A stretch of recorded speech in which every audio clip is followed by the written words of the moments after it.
difference between aspirin and whatever else it is. They don't know anything, but yet they are arguing as if they are experts in that field. And this is in most of us. We, even when it comes into the religion, we give fatwas. Like we hear brothers arguing about the halal and haram, and even some protest and they criticized well-known scholars, and they don't even, probably they don't know what's the meaning of Allahu Samad.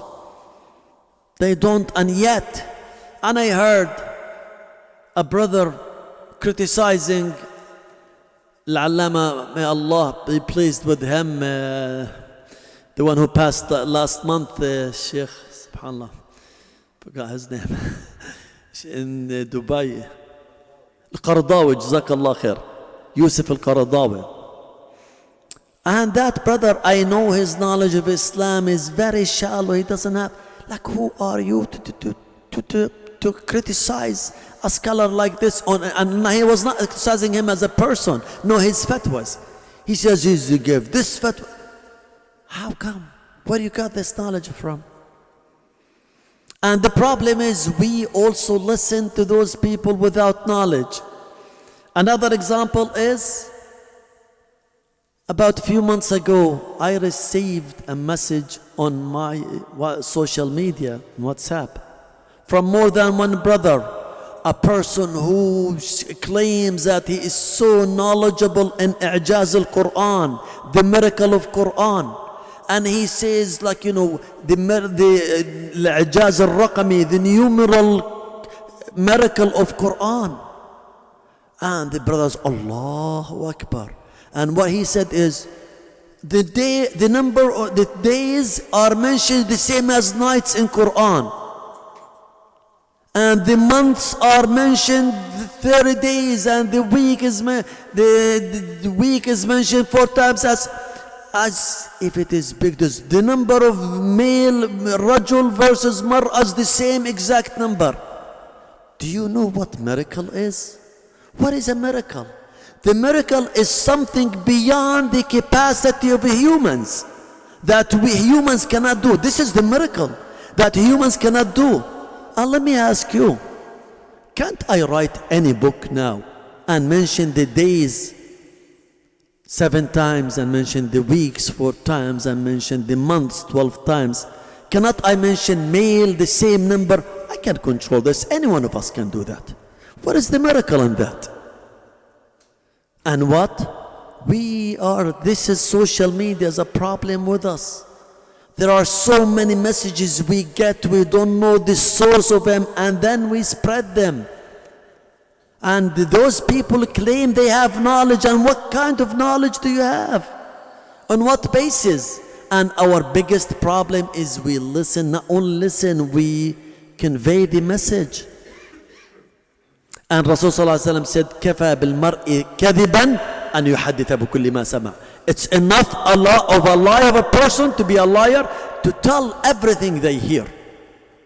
Our biggest problem is social media, brothers, that is, we get things in social media and we convey it without even confirming the validity of it, the authenticity of it. This is one of the problems of we don't know ourselves. Hakim al-Islam Ata al-Secondary, the wise of Islam, is called Hakim al-Islam, the wise man of Islam.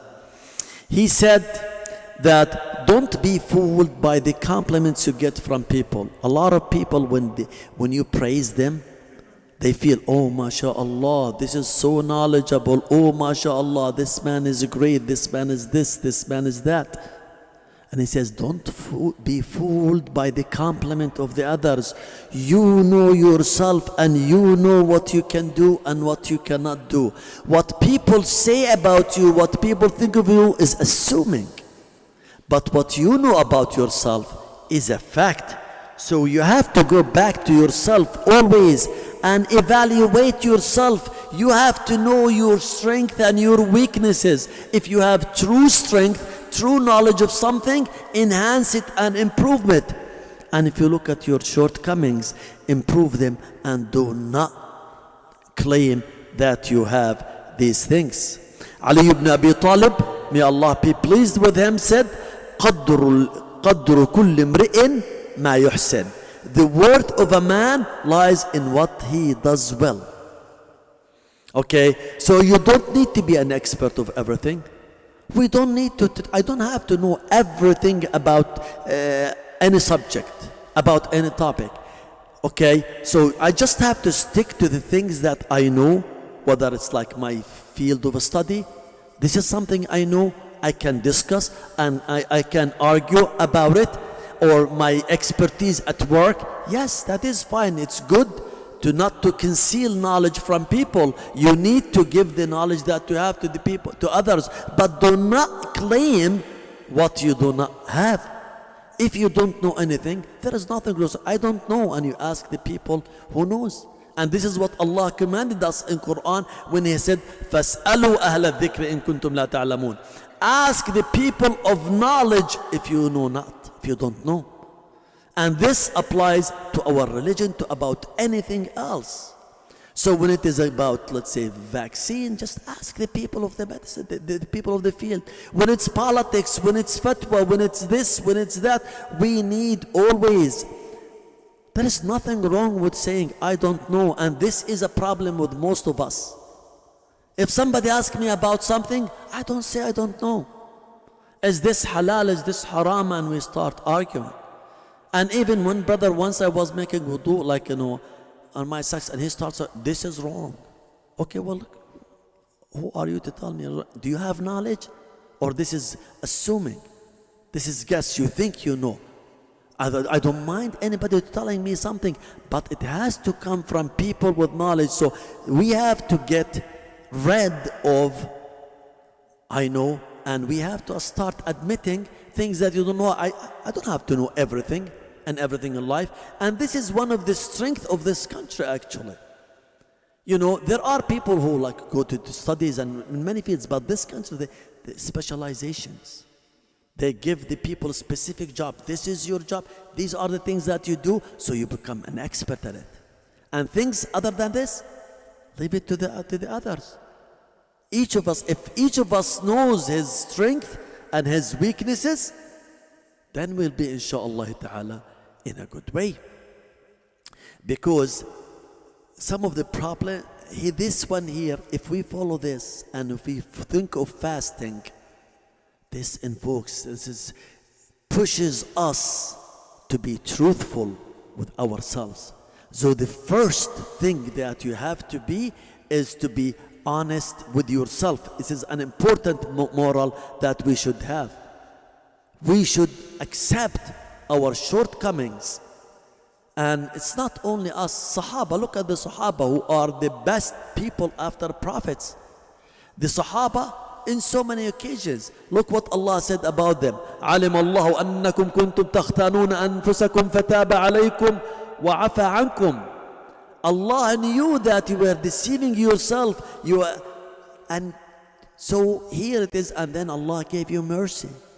He's saying this for who? For the companions. For the companions. Don't claim what you don't know. Not only this, Ubadah ibn as-Samit radiyallahu anhu said, ساءت أخلاقنا مع الغنائم.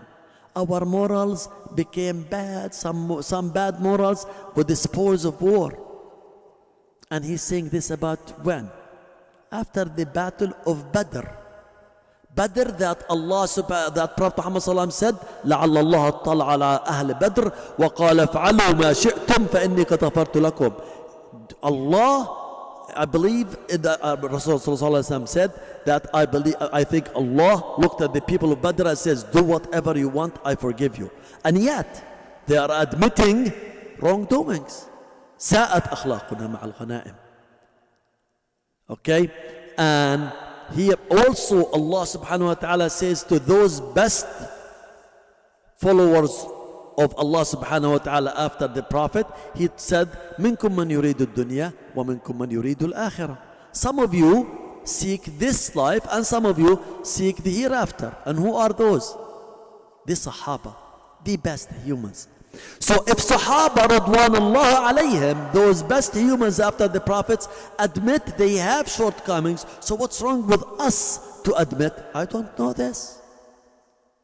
So this is a moral that we need to focus on. And Rasulullah sallallahu alaihi wasallam taught us a dua that he used to say it himself alayhi salatu wassalam. He used to say, Allahumma aghfir li dhanbi wa israfi fi amri wa khata'i wa amdi. Oh Allah, forgive my sins, my immoderation in my affairs, those I intended and those I did not intend. They said, wa kullu dhalika indi, and I have all of this. So Prophet Muhammad sallallahu alaihi wasallam, out of humbleness, and in order to educate the Muslims after him, he's saying that I do have shortcomings. All those, alayhi salatu wassalam, is different than us, but he's teaching us. So it is, we should admit our mistakes. But we don't, most of us, unfortunately, illa man rahima rabbi. And one of the biggest problems, when there is a shortcoming, what do? We try to justify that. It's not my fault. And this is the path of shaitan. Shaitan, when Allah subhanahu wa ta'ala ordered him to make sujood to Adam and he refused, what did he say? He justified it. He gave a justification. أنا خير منه خلقتني من نار وخلقته من طين. I'm better than him. You created me from fire and you create. So he gave justification to himself. And even when he tried to divert sons of Adam away from the straight path, what did he say? وَبِمَا أَغْوَيْتَنِي. So he's blaming Allah subhanahu wa ta'ala for his misleading and to the others and his disobedience to Allah subhanahu wa ta'ala. So one of the biggest problems that we usually do is justification of mistakes. But on the contrary, on the other hand, if we are honest with ourselves, if we are truthful with ourselves, there are so many things that we can gain. One important thing that we can get is internal peace. When you're true, when you know yourself and you claim only what you are, you will have peace inside your heart. You will have internal peace, you have tranquility, you will be happy with yourself. You're not worried that someone may prove you wrong. I'm not worried because when I pretend that I am something that I'm not, I'm always worried. And if people find out, imagine how my feeling would be. So here it is, you save yourself by being truthful from the beginning. Okay, because Al-Hasan bin Ali radiyallahu anhuma said, the Prophet Muhammad sallallahu alaihi wasallam said, دع ما يريبك إلى ما لا يريبك فإن الكذب ريبة والصدق طمأنينة. Give up what is doubtful to that which is not doubtful. For truth is peace of mind and falsehood is doubts and uncertainty. This is what our Messenger alayhi salatu wasalam tells us. So we need to stay on the truthfulness. And when you are honest with yourself, when you do not claim things that you don't have, then you will gain the respect of people. People will respect you.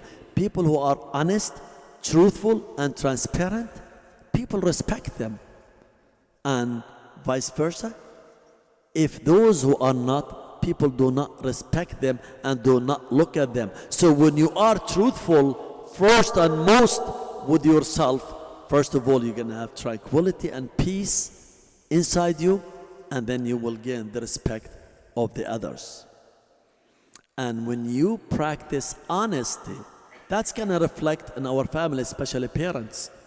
When our kids do not see us saying things that are false and claiming things, they will also have peace. They will learn to be honest and truthful. My son will not be surprised when I tell him, tell the truth, you always tell the truth, and he sees me lying to people around me. How my son is going to feel? That's going to be contradiction. That's going to be a problem. My dad is saying something and he's doing something else. I tell him, do not smoke, it's no good, and he sees me smoking. How would my son feel? But on the other hand, if my son sees me truthful, honest, he will always be happy, and he'll be like this, my son or my daughter. So this is also reflects not only on us and on our family. And once we have this spreads in the society, makes a better society, a healthy society, a healthy community with us.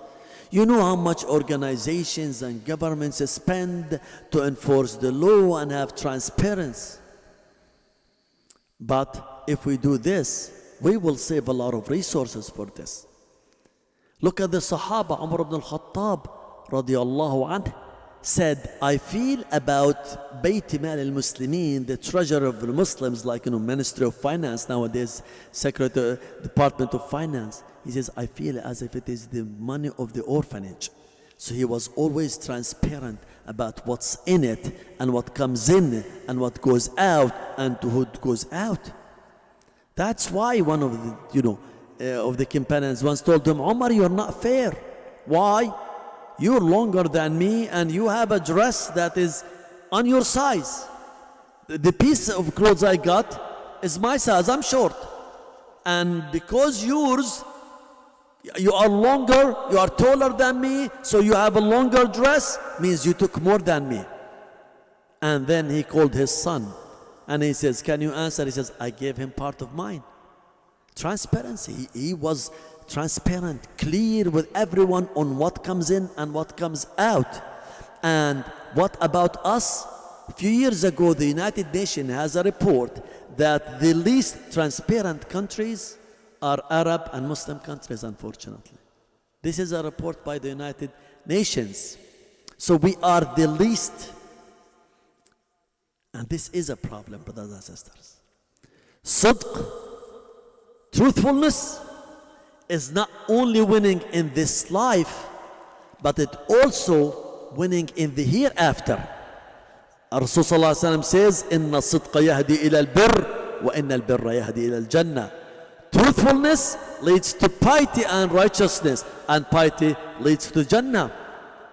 And Allah put those who are truthful right after prophets when he said, وَمَنْ يُطِعِ اللَّهَ وَالرَّسُولَ فَأُولَٰئِكَ مَعَ الَّذِينَ أَنْعَمَ اللَّهُ عَلَيْهِمْ مِنَ النَّبِيِّينَ وَالصِّدِّيقِينَ وَالشُّهَدَاءِ وَالصَّالِحِينَ. Whoever obeys Allah and the Messenger are in the company of those who have the grace of Allah. First prophets, and then people of the truth, and then martyrs and righteousness. They come second, before the martyrs, before the righteous people. And telling the truth is not an option. It's not only a moral, it's a fard on each one of us. As Allah says in Quran, Ya ayyuhalladhina amanu attaqullaha wa kunu ma'as sadiqin. All those who believe, fear and be mindful of Allah and be among those who tell the truth. This is amr, order from Allah. أقول قولي هذا وأستغفر الله لي ولكم.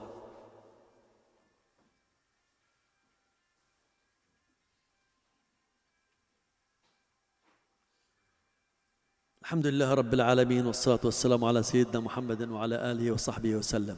So brothers, if we fast according to all the books and fasting from dawn to dusk and all of this, but our akhlaq did not improve, we're not honest, we're not truthful, what good is our fasting?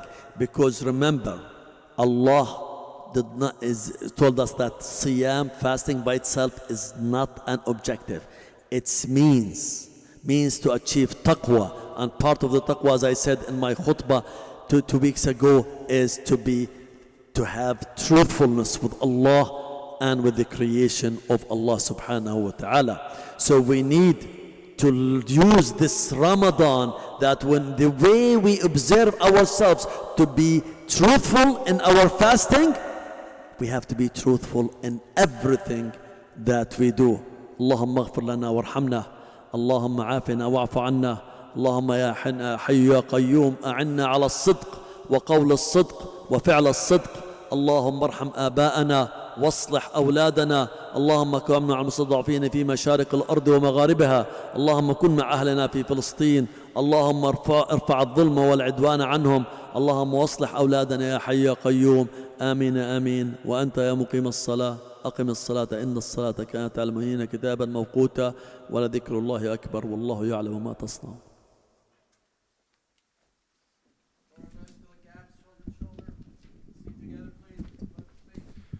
الله أكبر الله أكبر. أشهد أن لا إله إلا الله. أشهد أن محمدا رسول الله. حي على الصلاة حي على الفلاح. قد قامت الصلاة قد قامت الصلاة. الله أكبر الله أكبر. لا إله إلا الله. استقيموا واعتدلوا للصلاة ثابنا وإياكم الله. استحضروا النية.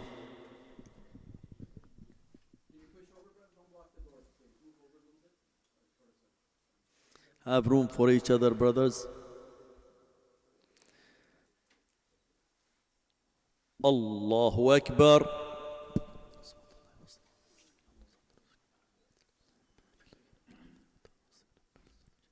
بسم الله الرحمن الرحيم. الحمد لله رب العالمين الرحمن الرحيم مالك يوم الدين. إياك نعبد وإياك نستعين. اهدنا الصراط المستقيم صراط الذين أنعمت عليهم غير المغضوب عليهم ولا الضالين.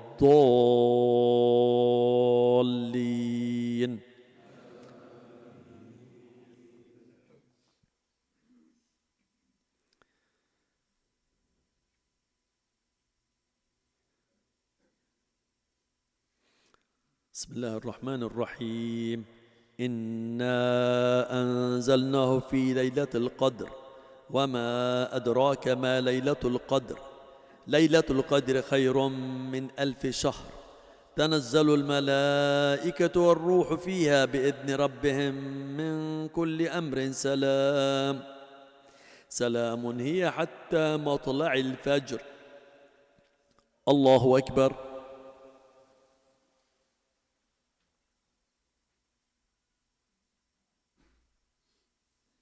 سمع الله لمن حمده. الله أكبر.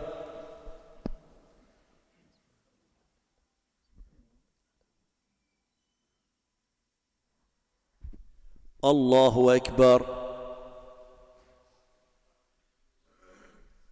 الله أكبر.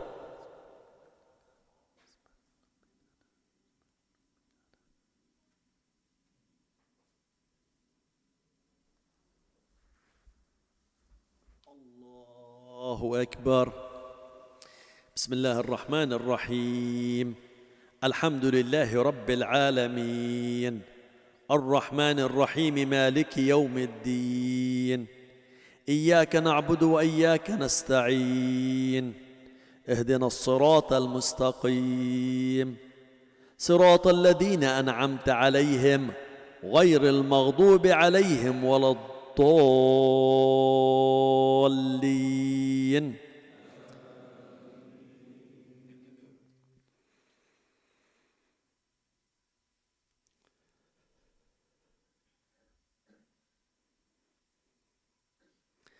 بسم الله الرحمن الرحيم. قل أعوذ برب الناس ملك الناس إله الناس من شر الوسواس الخناس الذي يوسوس في صدور الناس من الجنة والناس. الله أكبر.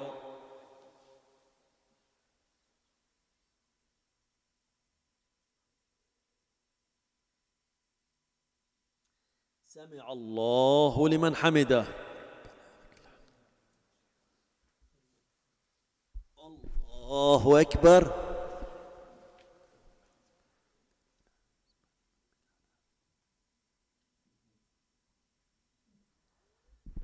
الله أكبر. الله أكبر.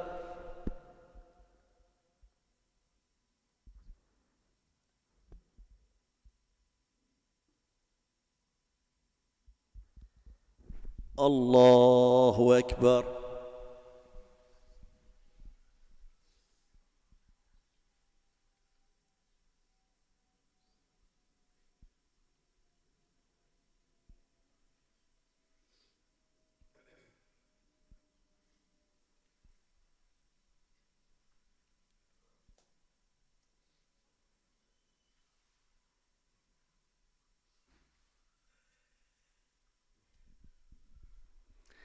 السلام عليكم ورحمة الله.